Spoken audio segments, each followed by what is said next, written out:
Landed at Bava Kama Daf.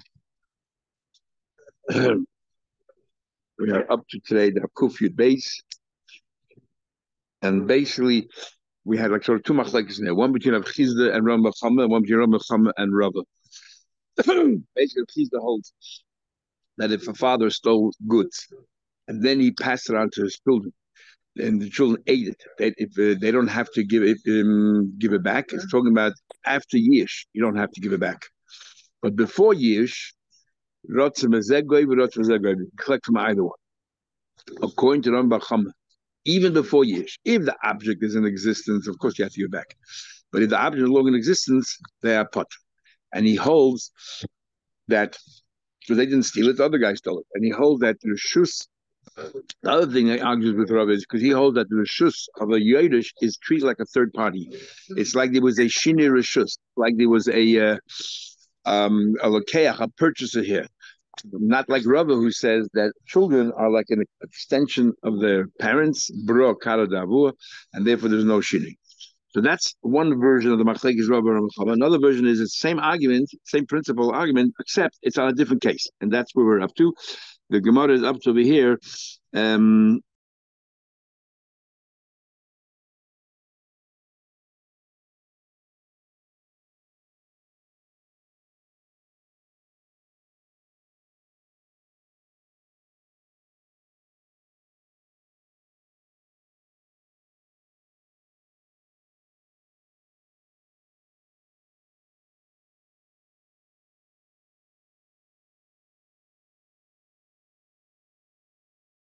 He received a ribis.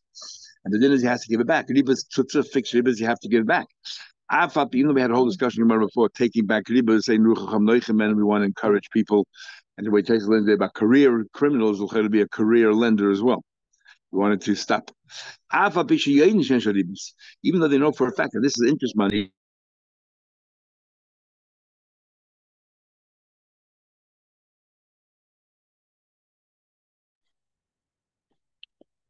I'm not sure if it's my end that's cutting out or your end. Can't hear or see anything.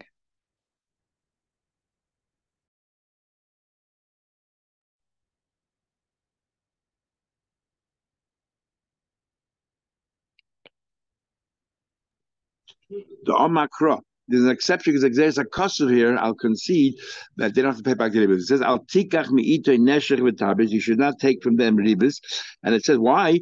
And then it says, "V'chai achichi imach." They should live with you. The person who lent the money is the one that has to reverse it. Had to give it back to him. Then you know that they can live together. The one who actually lent the money, the Torah says, give it back. The Torah did not give it back, but the Torah gives a reason it. Don't say just say give it back. That's why it doesn't apply to him. So in halach, I agree with Rabbi Chava, but not for the reason I have a special pasuk. Man, the master brisa, the one who learns that even on this brisa, Rami Bava Kama said the reason is not because of a pasuk, even though it's possible because of a pasuk. I hold because of the shus yedish is kirishus lekeyach is koshkin amasis. It's surely on the mission that you shus yedish lekeyach.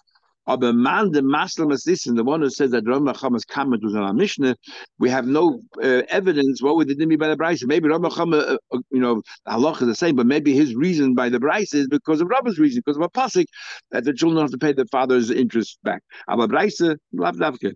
Rami Bava Kama kirabba masla. Maybe he learns like Rabba because of a pasuk. What about we learn? If somebody goes ahead and steals and he feeds his children and put them in the sham, they don't have to pay it. According to Rabbi Chizda, it's talking about after Yerush. According to Bava Kama, even before Yerush, the children have to pay because they're a third party and it's gone. Even though it was before Yerush. Since it's Shin Rishus, it weakens the whole relationship. The Ganef was the first guy. Go to the first guy and get paid, not to the second guy. And Rabbi Chizda says, before Yerush, Rotzim Ezegoy, but Rotzim Ezegoy. So anyway, the children potted. He niach lifneim. If he left for them an animal, the father left for them, is again gedolim achayovin. That gedolim achayiv to pay again is talking about before yesh, and was paying. And tani maptarim misham, but tani mapatim paying. Why? Because you cannot take them to the Torah. They're patim paying. Even if we're talking about he niach means that the item is still there. The item is still there. Bava Kama says that even the item is still there. What do you call it? They don't have to pay because they're a third party. It's somewhere else. Um, Ketanim apart paying because you can't take them to the and the idea because mechse guvina, so you need to take it in Torah. You cannot take chum to the Torah. And we'll soon see it's a machlekes sumchas rachamim. That's the view of sumchas.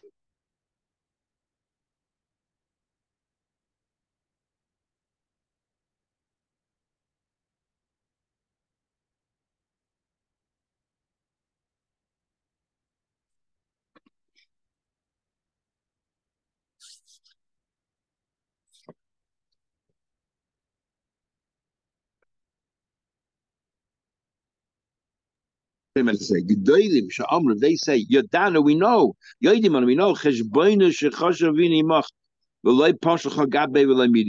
When they say we don't know, they meant we know that we don't know you because our father told us he took care of it already. Then put in that potter. So the other guy proves that they still owe the money. Exactly what it is. So that's why the other guy does my potter from paying, but only if it's a body and a body. They say our father told us that he paid you back, and that's good enough.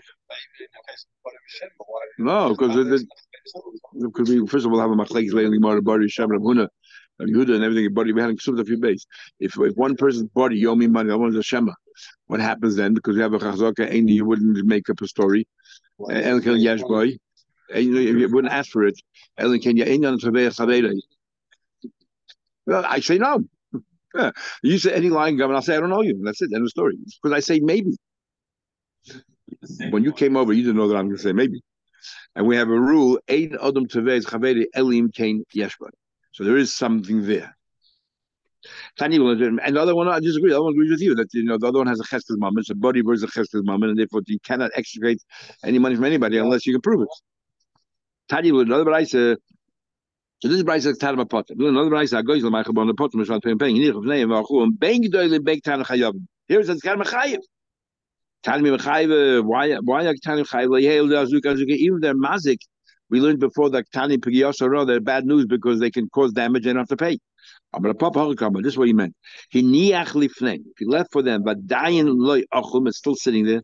Ben gedolim, ben ktanim chayavim. Whether they're old, whether they're young, they are chayiv. But the object is still there. Therefore, they are chayiv. Omar Rava says Rava. And this is the Rabban who argue with Sumcha. Sumcha says, since it's mechusek gavaina, even though the object is still there, you still have to go to Din Torah to collect. It hasn't been collected. Hasn't been collected. Guvaina means collected. Since you want to collect, even though the object is still there, you need to go through a process. You can't just walk in, take it. So therefore, even though we learned in the Mamaniach all about, you got to take the law in your own hands. But since the Chusay Guvaina, the Sumcha says you don't take children to the Torah. The Chum say you do. You take them because the object is right there. Omar Rav says Rav. Hiniach lehem avia parashula.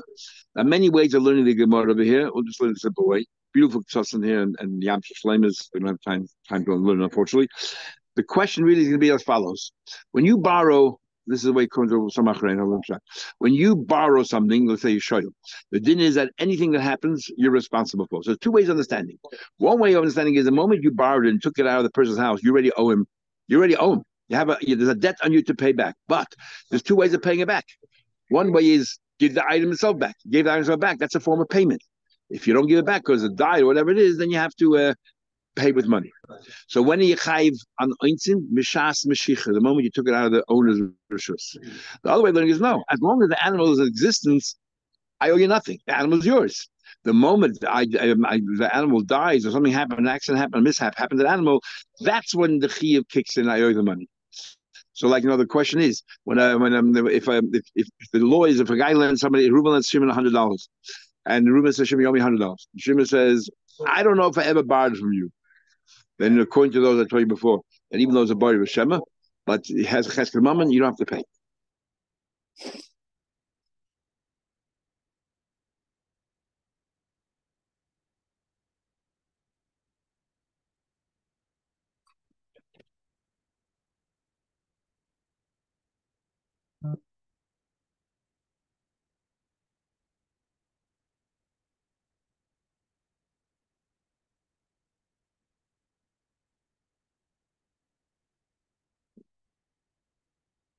Pay you back. If you learn that the moment I took animal from you, I'm already chayiv to pay you back.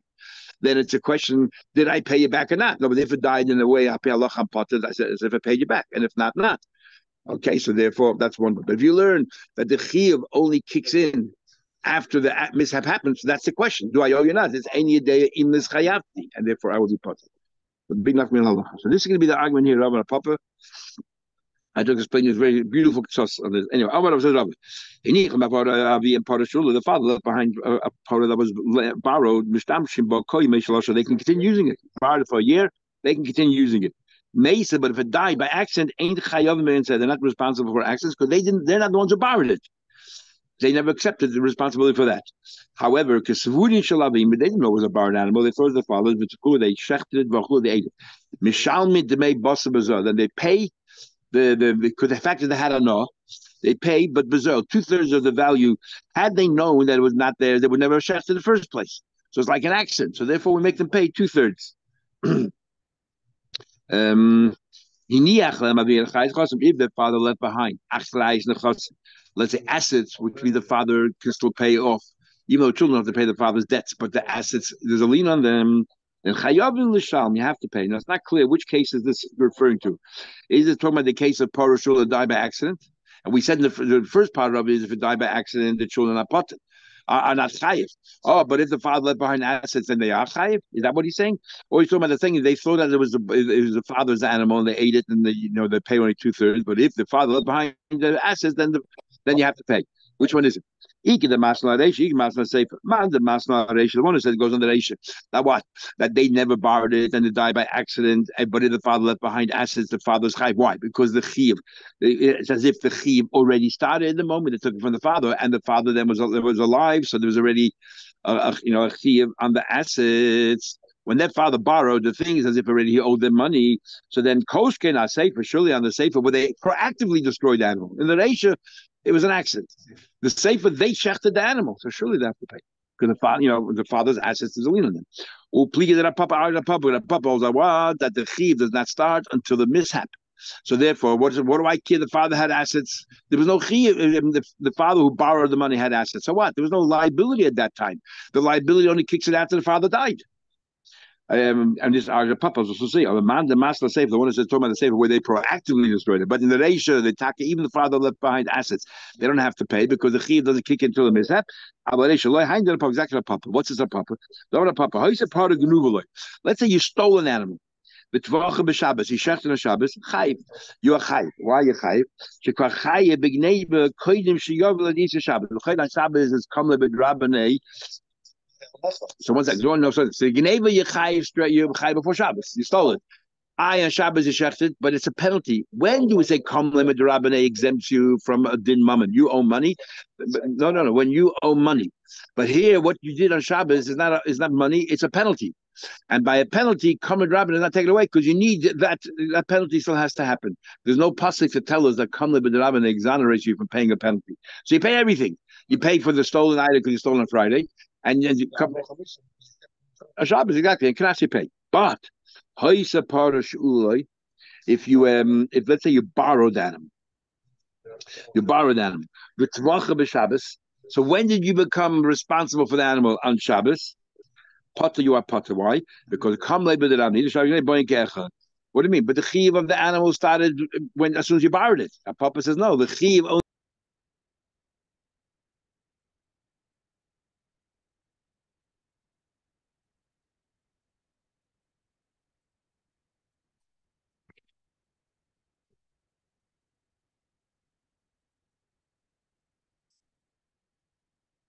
I've lost the sound again.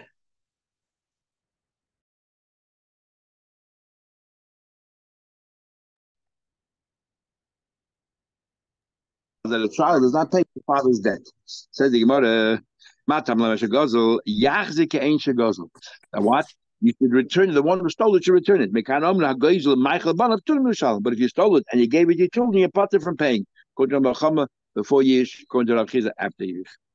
If you left for them, the Rabbanan say that you're chayiv. Even if the object is still there. If the object is still there, even though it's a child, it's not really the Torah. You just go and you take the object. However, because Shmuel says no, the Tanma Potter, the Chutza Gavina still have to collect it. We don't take the child to the Torah. Says the Gemara. The brother-in-law of Rabbi Yirmiyah, who was a minor, and Rabbi Yirmiyah's father-in-law died. Rabbi Yirmiyah was given the house by his father-in-law, but he didn't really have a star or anything else. Tardak a goli bapa. This little kid was pretty smart. He slammed the door on Rabbi Yirmiyah's face and let him into the house. He said, "My father's house, not yours." Also, Kamed Rabbi. So Rabbi Yirmiyah went to Rabbi. Didn't tell you. Oh, Mashalayu Taveya. It's my house. Sorry. So Rabbi said, "What do you mean?" But kid is saying it's his father's house. He's the Yerush, not you. You're only a son-in-law. So your wife doesn't yasher. The son yasher the house his. I see the side. I will bring ages. Okay, I don't have a contract. My father-in-law sold it to me, and I have agent. I was there for 3 years, and he never protested. What should I do? I can't accept it in China for a child because a child cannot defend himself. But it says clearly that if the house, the Gneva is present, if it's clear cut, then what it is patently clear that it's my house. Even though it's a child, you're lechayim. Amalei had a machlekes with it, but Sumchas argues. Sumchas says that your child you cannot take the Torah. Omar, so Yimi answer back. This is the problem when you have a guy in Torah who knows how to learn better than the Rav. Omar, he said to him, "Ichvul kuli alma v'koike Sumchas laf kuin l'dedi." Suddenly you forget the Chacham who are the majority. You go after Sumchas just to hurt me. Adahachi, so Rabbi Avram was sort of stuck. Adahachi, in the meantime, Igalgul Milsa, word got out, it was Lebedik and Freilich. Also, Umatel Kamer Rabavu, another Rav in town, Rabavu, and he heard about it. Amri said, Shmiluchu, didn't you hear Rabbi Yisra Bar Chama? Lately they've been calling Rabbi Yisra by his father's name. Didn't you hear Rabbi Chama said, name Rabbi Yisra, Dam Rabbi Yisra Chama Rabbi Yisra. Tinuk should talk about Avodah. If a child takes his slaves, the Yoros goes.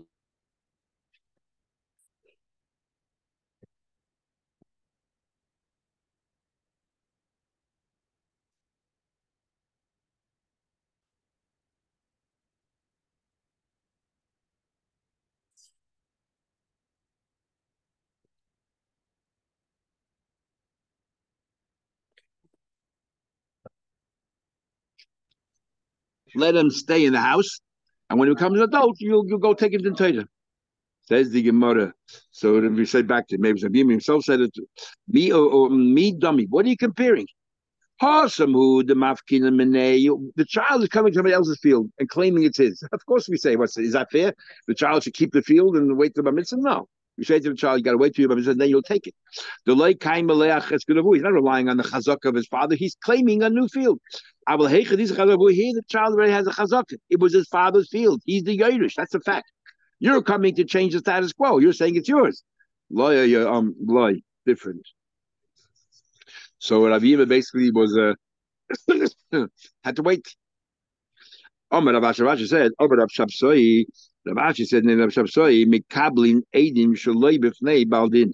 Rav Ashi said in the name of Rav Shabsoi that you do accept Edim. If you have witnesses and you want to start a court case, we can call in the witnesses without the defendant being there. Rabbi Yechon wondered, how can you do that? It's not fair. You want the Baldin to be there, so they look at that Baldin in the eyes and they say, no. That's a plaintiff versus the defendant. Even about the Adim, the plaintiff the defendant was there. The plaintiff was there. They both made their claims. The next day, the following day, the plaintiff comes and brings witnesses, and the defendant's not there. Sounds like you can hear the testimony of the witnesses without the defendant. So so we learned. There are only exceptions. Number one is if, for example, that he was sick, or the witness sick, or the plaintiff, let's say, was sick, and he had to urgently do something, or Eid of Chaylim, Rashi says not just sick, Misukonim Lamas, the mom is on the deathbed. So if you don't hear the testimony now, you're not going to hear it again. Or you should hear Eid of Avachim Lev Niziyama, they'll go traveling overseas, you won't have access to them anymore, and the defendant's not around. And we sent for the defendant and didn't show up. Teshla has a whole chak of Ataya. Is this, do we read we sent for the defendant and he didn't show up? Then even the Adam are healthy and everything else. Adam, you come, the guy didn't come, or it's all part of the story. We eat.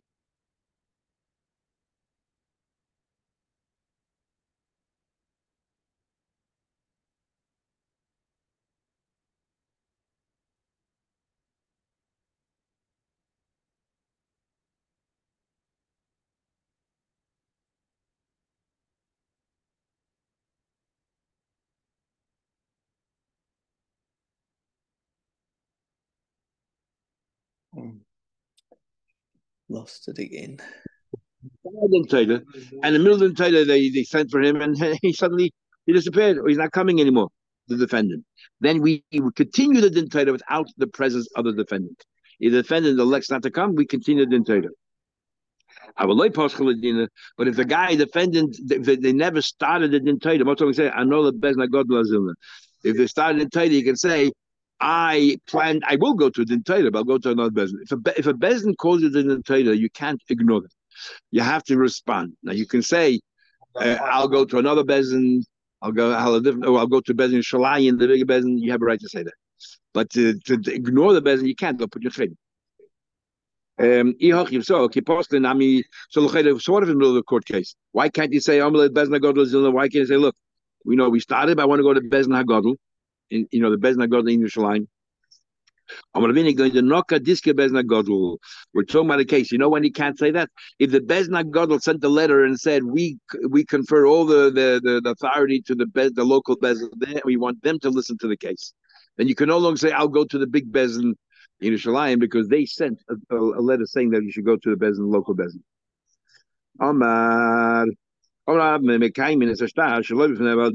You have to be Mekayim Shtar to make sure that to verify the authenticity of the Shtar. For example, the witness assigned in the Shtar want to travel overseas, and we want to verify the Shtar. So we can call the Eidim in to verify the Shtar. And who obviously brings them in? The lender. The borrower has no interest. It's the lender who brings the aid into the bezin. And even though the borrower is not there, and they can testify before bezin, yes, we signed the shtar, and then the bezin will sign on what we had in the Chavbeis Ksuvas, that b'moisa or Chaval Beit, but b'moisa Tlasa, we're in front of 3 people, we're sitting here, and we determined that everything here is authentic. They use the words of a sharnu, v'kaimu, so on. You could do without the borrower being there. So no, you need the borrower there. Could maybe the borrower will dispute the whole thing and say there's a fraudulent document. Give him a chance. What's the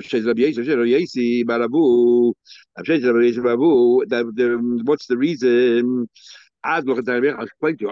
There's the pasuk. But who would be Bailav? They talk about an animal there that we want to determine whether they killed before. You didn't watch it. Why be Bailav? The Bailav is a defendant here. I'm going to tell you, let the defendant stand there and listen to what's going on about a shor. So here, let the borrower be there when they want to authenticate the document that's going to make him pay. Truth of the matter is, Allah like Rav, that we will authenticate the shtar with 2 Eidim, not in front of the Baldin. And Nachman, the Baldin is there, and he's standing there and he's shouting at top of his lungs, this is a fraudulent shtar. Nevertheless, we will authenticate it by the Eidim. Afterwards, he can go ahead and prove that it's a full shtar. The Yaman, the Kitul Zimna, if the Loiva says, look, give me some time. Adam, I seen a Sadi, I'll bring witnesses. And I'll prove to you the shtar is fake. We will give him time. If he comes back, good. And if he doesn't come back, how much time do we give him? We give him Monday, Thursday, Monday, because those are the days that Bezin's convene. So we give him 3 opportunities to come. That's Monday, Thursday, Monday. If he doesn't come, Kasvinim, we write Psicha Alei. Psicha was a document, it's called a document of Chayrim. Why is it called a Psicha? Because there's a whole train of documents that come up if a guy refuses to pay back loans. This is the opening document. The opening document is, you said you have testimony, you're playing around with us, we're going to put you in Chayrim now for 90 days until you bring your agent. And then in 90 days, when we make the next document, which is the Drachte, we'll talk about it in a minute, then we will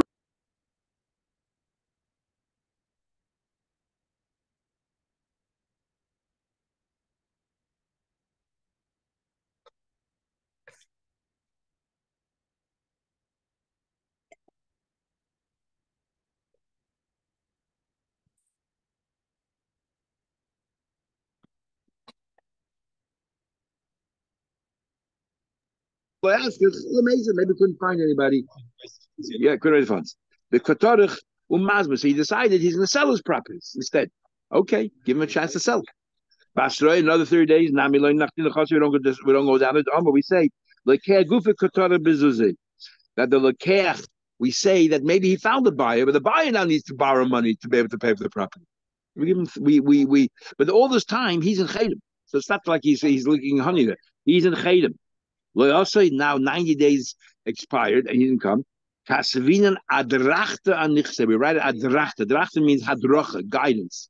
This is a set of protocols. And in this adrachte says we can start seizing his properties to pay that loan. That's the mark of the word adrachte, hadrocha. When is talking about when he said, Asina, this whole time he said, I will come, I'll bring. If he said, look, I don't care, I'm not coming, then I'm not going to bring any witnesses, then as soon as we have a document and he doesn't want to pay, right away we go ahead and we put out a seizure warrant to collect his property. The sheriff's notice. When it is talking about the milva when it comes to a loan. I will give you 90 days and all that because you spent the money and legally you spent it. So therefore, okay, got to give the guy some time. I will be pick cotton. You have no right to use it. It belongs to the master. If you don't want to give it back, right away, be right here. We're going to seize properties from you. Yeah, straight. The chi kasvinen. Now, when it comes to loan, we run a drachte.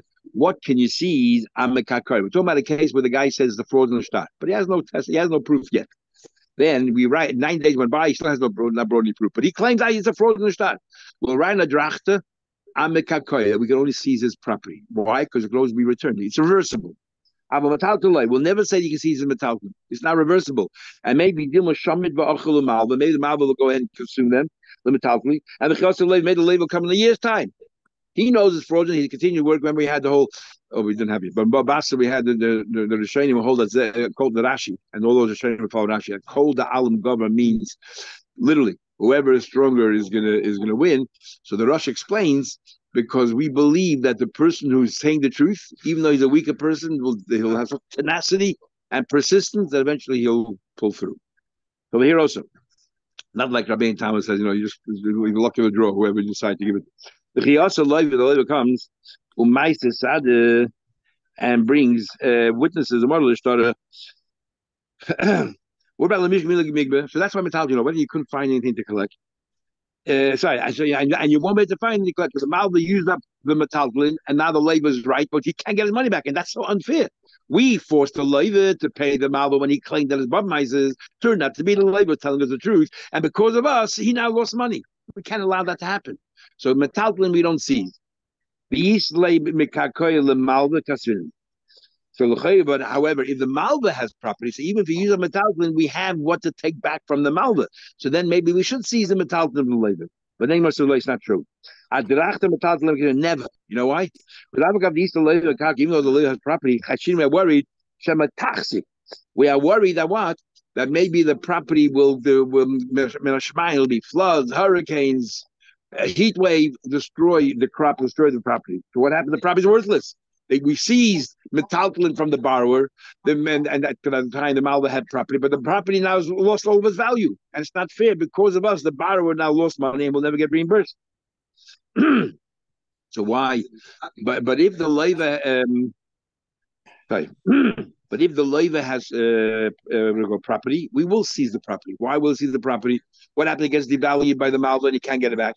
The difference is very simple, as the Samet points out, that when we say the land will lose its value, we're talking about events that are not in anybody's control. So what's the chiluk where the land is sitting in the house, sitting in the leiva's possession, in the borrower's possession, or in the lender's possession? I would have got ruined. So we didn't harm the borrower. So might as well. Right now we have no evidence to your fact. We have a shtare. Give him the karka, and if you then authenticate what you're saying, we'll give it back to you. Either can't get rid in between, would have been by you, would have been any different, we're the same thing. Exactly, an act of God. But to say that the Malva is not going to work and with the crop and harvested, for sure not. He wants to. Why wouldn't he? He wants the benefits, the profits. The chik when we do write this adrachte, we notify the borrower, hey, we're seizing your property. But the only if it's close by, he says we have a responsibility to tell him, inform him. But if he lives far away, we have no obligation to tell him. But if he lives far away, but the he does have relatives nearby, or the caravans, the Osli, wherever he is living now, they go back and forth. So there's a possibility that we can actually tell him what's going to inform him. Is machine we leave him a year. If he lives far away, takes these caravans will take a year, go back and forth. They only travel once a month and so on. We will wait a year. Add the Osla enough time to come back. Maybe he'll send money along, so we don't have to seize any properties. The Sameh actually says 12 months doesn't mean 12 months. Everything's relative. It could be 2 years. Depending whether, if it's possible that it takes so long to wherever he is. The idea is that if it's accessible, and then we should maybe inform him. Ravina once waited for Maracha. Maracha was an ordinary person called Maracha. He waited 12 months until the caravan went to the city Bechazoy and he came back. That's no proof whatsoever. Why not? Because Hasam Inish Alimah is a very strong armed person. If the drachta came to his hand, generally we say that if the Levit proves to be correct, he'll take the Malva to court and get his money back. But if this person was a guy like Maracha, who was such a strong armed person, most borrowers will be too intimidated to take it back to court. So it's not fair for us to force the borrower to pay him, because even if the borrower turns to be right, he'll never get it back. So in that case, so we didn't give that drachta to the borrower until we told the borrower what's happening, give the borrower choices, maybe he has other choices.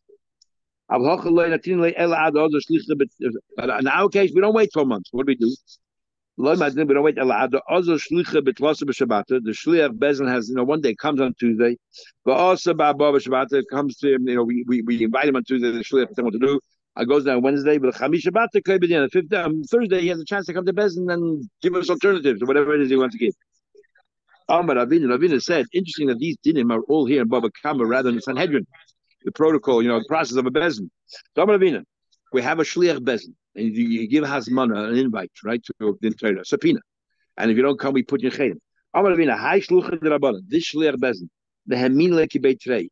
We give him the Ne'amanus, the belief as if he was two people. If he comes back, for example, we learn, he comes back and he says, the guy beat me up, we will give Malchus to that person based on this testimony. Or if I'm going to show him how not Malchus, but we'll put him in Chayim. If he treated the shliach bezin like a server, we have these servers in and they throw things at you and you spit at them and all that. If you do that to a shliach bezin, you'll be put in chayim. Hi shlucha bana mehmina beiter hanimi l'shamtu put in chayim.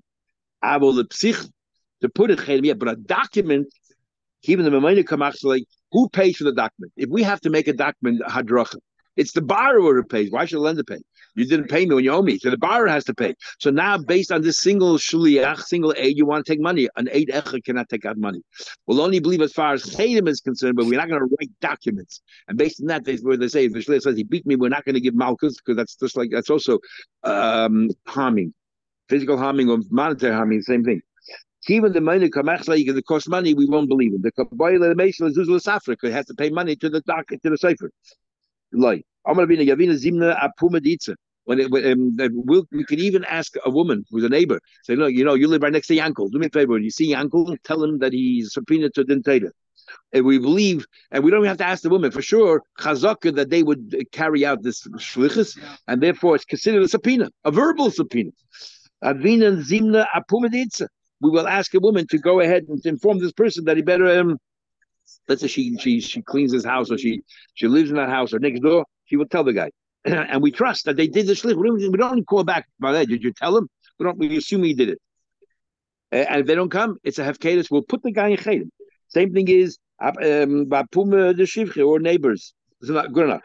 Well, that we're guaranteed that they're going to carry the shlich the less of a muscle. If he's not in town, so we don't access directly to him. He comes home at night, so we ask the neighbor or the woman. I will isa b'masa, but if he's in town, no,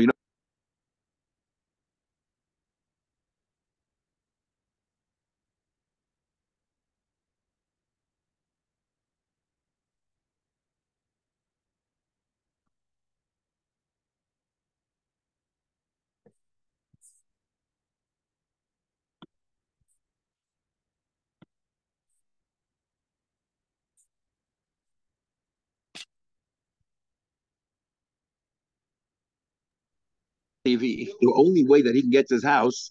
He doesn't have to pass by the bezin's the door to go to his house. But if he passes by the bezin to go home, and you only go during daylight hours, we assume that the secretary bezin's there, the safra, the beidin, the secretary is always there. But it told him.